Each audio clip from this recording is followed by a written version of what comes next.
मेरे प्यारे बच्चों, आप लोगों ने हिंदी भाषा का चयन करके अपनी समझदारी का परिचय दिया है कि हिंदी में अच्छे अंक लाना बड़ा आसान है।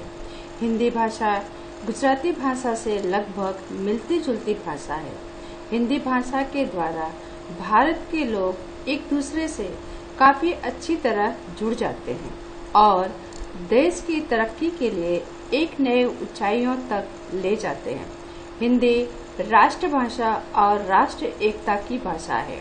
सरकारी नौकरी प्राप्त करने के लिए हिंदी की परीक्षा भी देनी पड़ती है।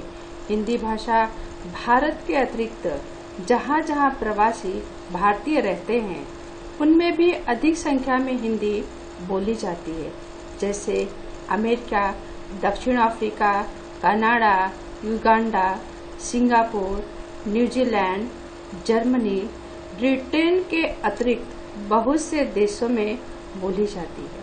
हिंदी भाषा भारत की आन बान और शान है। मेरे प्यारे बच्चों, कक्षा 10 की पाठ्य पुस्तक जो द्वितीय भाषा से उसकी पहचान जाती है। प्रश्न पत्र का प्रारूप है अवधि 3 घंटे और अंक 80। कुछ सूचनाएं हैं। इस प्रश्न पत्र में कुल 4 विभाग हैं और प्रश्न क्रमांक 1 से 51 है। विभाग ए गद्य विभाग, जिसे पाठ कहते हैं, उसके कुल अंक हैं 19। विभाग बी पद्य विभाग, जिसे हम कहते हैं काव्य, उसके अंक हैं 19। विभाग सी व्याकरण विभाग, जिसके अंक हैं 18। विभाग डी लेखन विभाग, जिसके अंक हैं 24।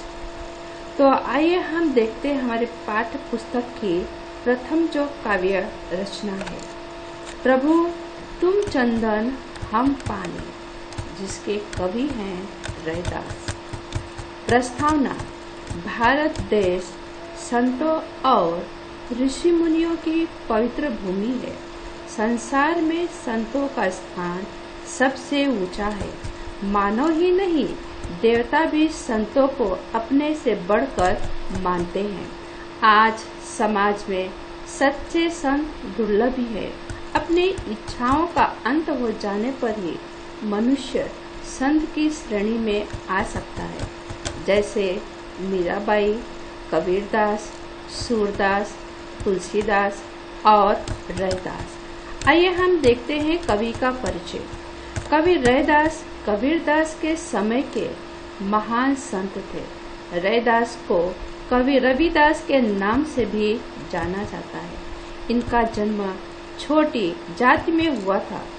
भारत में उस समय छुआछूत जैसी बुराइयों ने अपनी जड़ें जमा रखी थी। छोटी जाति के लोगों को मंदिरों में प्रवेश नहीं करने दिया जाता था। ईश्वर को पाने के लिए किसी तीर्थ यात्रा की नहीं, बल्कि आत्मा और मन से सच्ची पूजा की जरूरत है। रैदास संतों की सेवा में अपना सब कुछ अर्पित कर देते थे और इनके रघुनाथ अति क्रोधित होकर इन्हें घर से निकाल दिया। ये अपनी गृहस्थी जूता चप्पल बनाकर अत्यंत परिश्रम के साथ चलाते थे। रैदास जूता बनाते जाते और भक्ति भाव के साथ यह गाते रहते, प्रभु जी तुम चंदन हम पानी, ऐसी भक्ति करे रैदासा। इनकी निर्धनता गरीबी को देखकर भगवान स्वयं साधु का रूप लेकर इनके पास आए। साधु ने इन्हें पारस पत्थर दिया और जूते सीने के लोहे के औजार को सोना बनाकर रख भी दिया। रैदास जी ने पारस को लेने से इनकार कर दिया, लेकिन वह साधु नहीं माना और पारस को सौंपने का बड़ा हठ किया। लाचार होकर रविदास जी ने कहा, आप यदि नहीं मानते हो तो इसे छप्पर में खोस दो। 1 वर्ष के बाद वही साधु जब इनके पास आया और इनसे पारस का हाल पूछा तो रैदास जी ने बड़ी उदासीनता के साथ कहा, आपने उसे छप्पर में जहाँ खोस गए थे वहीं से निकाल लो, मैंने उसे छुआ तक नहीं है। साधु इनकी बात सुनकर दंग रह गया और वह रविदास की लोभ या लालसा न होने का भाव देखकर खामोश हो गए। तो आइए हम देखते हैं इस कविता का मूल तत्व। इस काव्य में कवि ने उस अवस्था का वर्णन किया है जब भक्त पर भक्ति का रंग पूरी तरह से चढ़ जाता है तो वह फिर कभी नहीं छूटता, यानी भक्त भगवान का अटूट संबंध कवि ने अपने पदों में की है। ताइए हम देखते हैं प्रभु तुम चंदन हम पानी कविता का भावार्थ। कविता की पहली पंक्ति है, प्रभु जी तुम चंदन हम पानी जाकी अंग अंग बास समानी। इस पंक्ति का शब्दार्थ है जाक यानी जिसकी, अंग अंग यानी शरीर के सभी अंग, बास यानी सुगंध, समानी यानी समा जाना, पानी यानी जल। कविता का भाव अर्थ है, इस पंक्ति में कवि यह कहना चाहते हैं कि यदि भगवान चंदन है तो भक्त पानी है। चंदन के साथ पानी डालकर घिसने पर चंदन की सुगंध पानी के बूंद बूंद में समा जाती है। उसी तरह आपकी भक्ति की सुगंध मेरे शरीर के रोम रोम में समा गई है। चंदन और पानी के उदाहरण द्वारा भक्त और भगवान की निकटता का भाव है। प्रभु जी काव्य की दूसरी पंक्ति है, प्रभु जी तुम घन बन हम मोरा जैसे चितवत चंद्र चकोरा।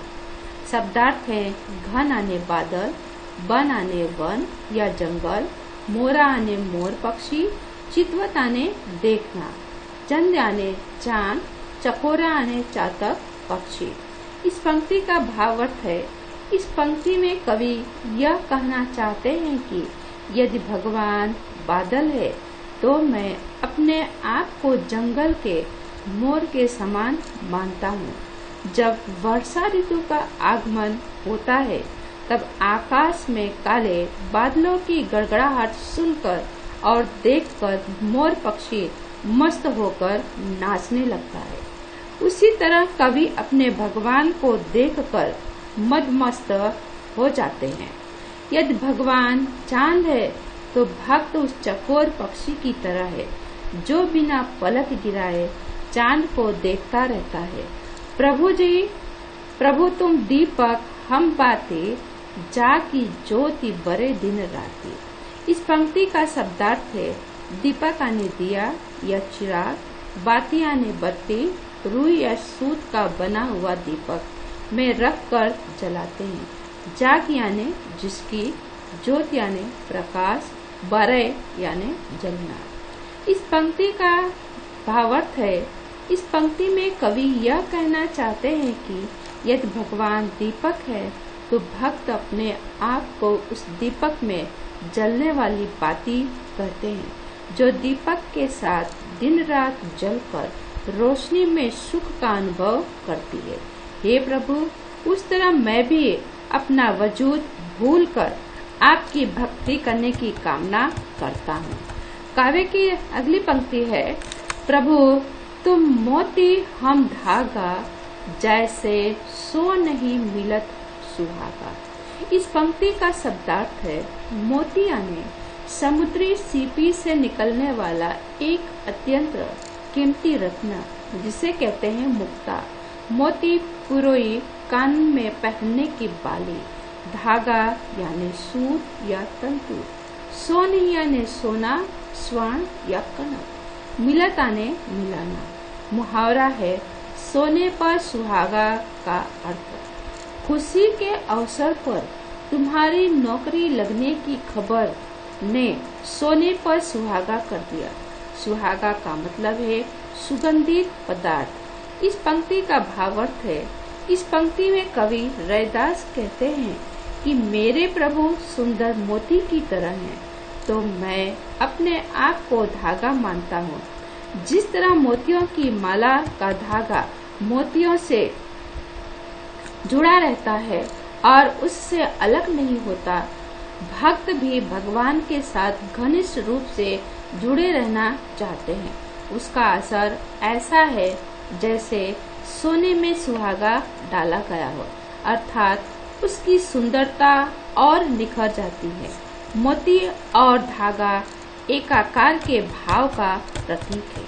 काव्य की अगली पंक्ति है, प्रभु जी तुम स्वामी हम दासा, ऐसी भक्ति करे रहे दासा। शब्दार्थ है, स्वामी यानी मालिक, दासा यानी सेवक, भक्ति यानी सेवा या भजन, करे यानी करता है। इस पंक्ति का भावार्थ है, इस पंक्ति में कवि रैदास कहते हैं कि हे प्रभु आप मेरे स्वामी हैं और मैं उस स्वामी का गुलाम हूँ। मैं पूरी तरह से आप पर निर्भर हूँ। कवि रैदास जी ने भगवान के प्रति अपने आप को दास बनने में धन्य मानते हैं।